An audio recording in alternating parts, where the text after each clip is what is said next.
ಅಷ್ಟೇ ಮತ್ತೆ ಮೂರನೇ ದಿನ ಇಲ್ಲ ಇವತ್ತು ಹಿಂಗಾಗೈತೆ ಬಸ್ ಎಕ್ಸ್ಟ್ರಾ ಹಾಕಿಸ್ಬೇಕು ಬರ್ಬೇಕಾದ್ರು ಹೋಗ್ಬೇಕಾದ್ರು ಇಷ್ಟು ರಶ್ ಆದ್ರೆ ಬೆಳಗ್ಗೆನೂ ರಶ್ ಆಗಿರುತ್ತೆ ಸಂಜೆನೂ ರಶ್ ಆಗಿರುತ್ತೆ ಹೆಂಗ್ ಹೋಗೋಣ ನಾವು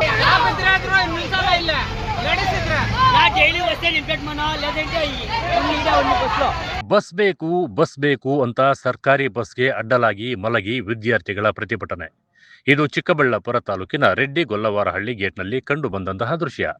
ರೆಡ್ಡಿಗೊಲ್ಲವಾರಹಳ್ಳಿ ಸರ್ಕಾರಿ ಪ್ರೌಢಶಾಲೆಯ ನೂರಾರು ವಿದ್ಯಾರ್ಥಿಗಳು ಶಾಲಾ ಸಮಯದಲ್ಲಿ ಸಮರ್ಪಕ ಬಸ್ ಸೌಲಭ್ಯ ಸಿಗುತ್ತಿಲ್ಲ ಎಂದು ಆರೋಪಿಸಿ ಕೆಎಸ್ಆರ್ಟಿಸಿ ಬಸ್ ತಡೆದು ಪ್ರತಿಭಟನೆ ನಡೆಸಿದ್ದಾರೆ. ಚಿಕ್ಕಬಳ್ಳಾಪುರ ಆಚಗಾನಪಲ್ಲಿ ಮಾರ್ಗದ ಬಸ್ಗೆ ಅಡ್ಡಲಾಗಿ ಕುಳಿತ ವಿದ್ಯಾರ್ಥಿಗಳು ಬೆಂಗಳೂರು ಹೈದರಾಬಾದ್ ರಾಷ್ಟ್ರೀಯ ಹೆದ್ದಾರಿಗೂ ನುಗ್ಗಿ ವಾಹನಗಳನ್ನು ತಡೆದರು. ಚಿಕ್ಕಪೈಲಗುರ್ಕಿ, ಹರಿಸ್ಥಳ, ರೆಡ್ಡಿಹಳ್ಳಿ, ಅಮ್ಮಗಾರಹಳ್ಳಿ ಹಾಗೂ ದಿಬ್ಬುರಹಳ್ಳಿ ಭಾಗಗಳಿಂದ ವಿದ್ಯಾರ್ಥಿಗಳು ಶಾಲೆಗೆ ಬರುತ್ತಾರೆ. ಆದರೆ ಕಳೆದ 1 ವರ್ಷದಿಂದ ಸಮರ್ಪಕ ಬಸ್ ವ್ಯವಸ್ಥೆ ಇಲ್ಲದೆ ವಿದ್ಯಾರ್ಥಿಗಳು ಪರದಾಡುತ್ತಿದ್ದಾರೆ ಎಂದು ಆರೋಪಿಸಿದ್ದಾರೆ. ಸಂಜೆ ಸುಮಾರು 4:30ಕ್ಕೆ ಶಾಲೆ ಮುಗಿದರೂ ಸಹ ಬಸ್ ಸೌಲಭ್ಯ ಇಲ್ಲದ ಕಾರಣ ಮನೆ ತಲುಪಲು ರಾತ್ರಿ 7 ರಿಂದ 8 ಗಂಟೆಯಾಗುತ್ತದೆ ಎಂದು ವಿದ್ಯಾರ್ಥಿಗಳು ತಮ್ಮ ಅಳಲನ್ನು ತೋಡಿಕೊಂಡಿದ್ದಾರೆ.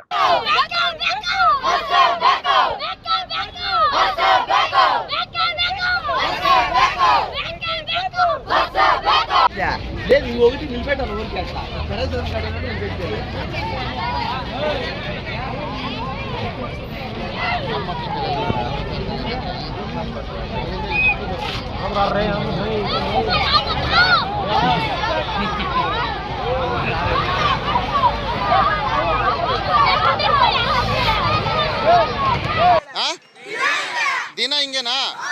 ಯಾಕೆ ಏನು ಸಮಸ್ಯೆ ನಿಮಗೆ? ದಿನ ಬೆಳಗ್ಗೆ ಹೊತ್ತು ಬಸ್ ಸಿಗುತ್ತಾ? ಬೆಳಗ್ಗೆ ಟೈಮಲ್ಲೂ ಸಿಗಲ್ಲ, ಸಾಯಂಕಾಲ ಟೈಮಲ್ಲೂ ಸಿಗಲ್ಲ. ಓಕೆ, ಓಕೆ, ನಾವು 1 ವರ್ಷದಿಂದ ಹೇಳ್ತಾ ಇದ್ದೀವಿ ಬಸ್ ಆಗ್ತಾ ಇಲ್ಲ. ಯಾರಿಗೆಲ್ರು ಬಸ್ ಆಗ್ತಾ ಇಲ್ಲ, ಯಾವಾಗ್ಲೂ ಹಿಂಗೆ ಹೋಗ್ತೀವಣ್ಣ. ನಿಲ್ಸ್ಕೊಂಡ್ರೆ ಡ್ರೈವರ್ಗೆಲ್ಲ ಗಲಾಟೆ ಬರ್ತಾರಣ್ಣ. ನಾವು ಮನೆಗೆ ಹೋಗೋದಷ್ಟು ಒಂದೊಂದ್ಸಲ 6:30-7 ಗಂಟೆ ಆಗುತ್ತಣ್ಣ. 6:30-7 ಗಂಟೆ ಆಗುತ್ತೆ. ಮನೆಯಲ್ಲ ಹಿಂಗೆ ನಡ್ಕೊಂಡು ಹೋಗ್ತಾ ಇದ್ರ? ಬಸ್ ಇಲ್ಲದೆ ನಡ್ಕೊಂಡು ಹೋಗ್ತಾ ಇದ್ರಾ? ಇಲ್ಲಿಂದ ಒಂದು 5 ಕಿಲೋಮೀಟರ್ ಆಗುತ್ತೆ ನಡ್ಕೊಂಡು ಹೋಗ್ತಾ ಇದ್ರ ನೀವೆಲ್ಲನೂ? 8-9 ಆಗುತ್ತಣ್ಣ. 4:15 ಬಸ್ ಬಿಡ್ರೆ ಮತ್ತೆ 6:00 ಇರೋದು. ಇವಾಗ ಸ್ಕೂಲ್ಗೆ ಸ್ಪೆಷಲ್ ಕ್ಲಾಸ್ ತಗೊಂತಾರೆ. 5:30 ಒಂದು ಬಸ್ ಬೇಕೇ ಬೇಕಣ್ಣ. ಅಷ್ಟೊತ್ತವರೆಗೆ ಬಸ್ ಮುಂದೆ ಹೋಗೋದೇ ಇಲ್ಲ. ದಿನ ಹಿಂಗೆ ಆಗುತ್ತಾ ನಿಮ್ಗೆ? ಇವಾಗ ನಿಮ್ಮ ಸಮಸ್ಯೆ ಏನು? ಇವಾಗ ಏನು ಬೇಕು ನಿಮ್ಗೆ? ಇನ್ನೊಂದು ಬಸ್ ಬೇಕಣ್ಣ. ಇನ್ನೊಂದು ಬಸ್ ಬೇಕು? ಬೇಕೇ ಬೇಕು.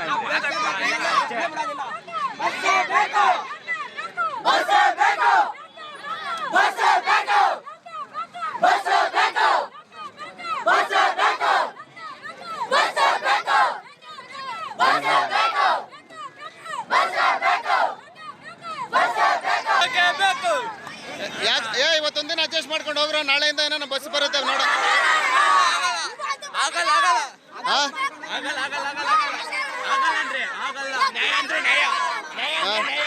ಅಂತಷ್ಟೇ ಮತ್ತೆ ಮೂರನೇ ದಿನ ಇಲ್ಲ ಇವತ್ತು ಹಿಂಗಾಗೈತೆ. ಯಾವಾಗಲೂ ಅಷ್ಟೇ ನಾವು 70-60 ಜನ ಇಲ್ಲೇ ಇರ್ತೀವಿ. ನಾವು ನಮ್ಗೆ ಬಸ್ ಇರಲ್ಲ, ನಾವು ನಡ್ಕೊಂಡು ಹುಡುಗಿರು ಒಂದು 15 ಜನ ಹುಡುಗಿರಾ ಕಾಲೆಲ್ಲ ಹೊಡೆದೋಗೈತೆ ಅವ್ರಿಗೆ. ಇನ್ನು ವಿಶೇಷವಾಗಿ ವಿದ್ಯಾರ್ಥಿನಿಯರು ಬಸ್ ವ್ಯವಸ್ಥೆ ಇಲ್ಲದೆ ತೀವ್ರ ತೊಂದರೆ ಅನುಭವಿಸುತ್ತಿದ್ದು ಕೂಡಲೇ ಹೆಚ್ಚುವರಿ ಬಸ್ ವ್ಯವಸ್ಥೆ ಕಲ್ಪಿಸುವಂತೆ ಅಧಿಕಾರಿಗಳಿಗೆ ಮನವಿ ಮಾಡಿದ್ದಾರೆ. ತಮ್ಮ ಊರುಗಳಿಗೆ ಸಮರ್ಪಕ ಸಾರಿಗೆ ವ್ಯವಸ್ಥೆ ಕಲ್ಪಿಸುವವರೆಗೂ ಹೋರಾಟ ಮುಂದುವರಿಸುವುದಾಗಿ ವಿದ್ಯಾರ್ಥಿಗಳು ಪಟ್ಟು ಹಿಡಿದರು. ಶಾಲಾ ಮಕ್ಕಳೇ ಹೆದ್ದಾರಿಗೆ ಇಳಿದು ಪ್ರತಿಭಟನೆ ನಡೆಸುವ ದುಸ್ಥಿತಿ ನಿರ್ಮಾಣವಾಗಿರುವುದು ಸಾರ್ವಜನಿಕರ ಗಮನ ಸೆಳೆದಿದೆ.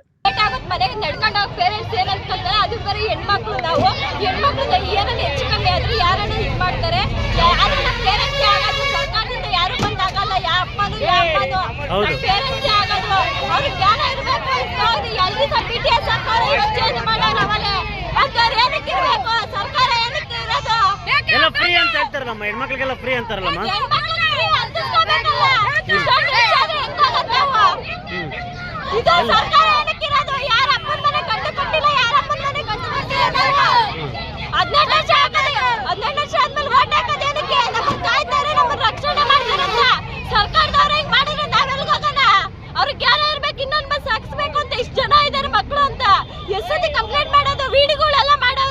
ಒಬ್ರಿಗೂ ಸರ್ಕಾರದವ್ರು ಕಿವಿಗೆ ಬಿದ್ದಿಲ್ಲ. ಇನ್ನೇನ್ ಮಾಡೋದು ನಾವು? ಬಸ್ಸಿಗೆ ಆದ್ರೆ ಹೋಗೋಣ. ಸ್ಕೂಲ್ ಟೈಮಲ್ಲಿ ಬಸ್ ಎಕ್ಸ್ಟ್ರಾ ಹಾಕಿಸ್ಬೇಕು ಬರ್ಬೇಕಾದ್ರು ಹೋಗ್ಬೇಕಾದ್ರು. ಇಷ್ಟು ರಶ್ ಆದ್ರೆ ಬೆಳಗ್ಗೆನೂ ರಶ್ ಆಗಿರುತ್ತೆ ಸಂಜೆನೂ ರಶ್ ಆಗಿರುತ್ತೆ ಹೆಂಗ್ ಹೋಗೋಣ ನಾವು? ಒಟ್ಟಿನಲ್ಲಿ ಬಸ್ ಸೌಲಭ್ಯಕ್ಕಾಗಿ ಸರ್ಕಾರಿ ಶಾಲೆಯ ವಿದ್ಯಾರ್ಥಿಗಳೇ ರಸ್ತೆಗೆ ಇಳಿದು ಪ್ರತಿಭಟನೆ ನಡೆಸಿದ್ದಾರೆ. ಮಕ್ಕಳ ಸಮಸ್ಯೆಯನ್ನು ಗಂಭೀರವಾಗಿ ಪರಿಗಣಿಸಿ ಶಾಲಾ ಸಮಯಕ್ಕೆ ಅನುಗುಣವಾಗಿ ಸಮರ್ಪಕ ಕೆಎಸ್ಆರ್ಟಿಸಿ ಬಸ್ ವ್ಯವಸ್ಥೆ ಕಲ್ಪಿಸಬೇಕೆಂದು ವಿದ್ಯಾರ್ಥಿಗಳು ಹಾಗೂ ಪೋಷಕರ ಒತ್ತಾಯವಾಗಿದೆ. ಕ್ಯಾಮರಾಮನ್ ಪ್ರವೀಣ್ ಜೊತೆ ಕಳವರ Arun, MM TV news, Chikkaballapur.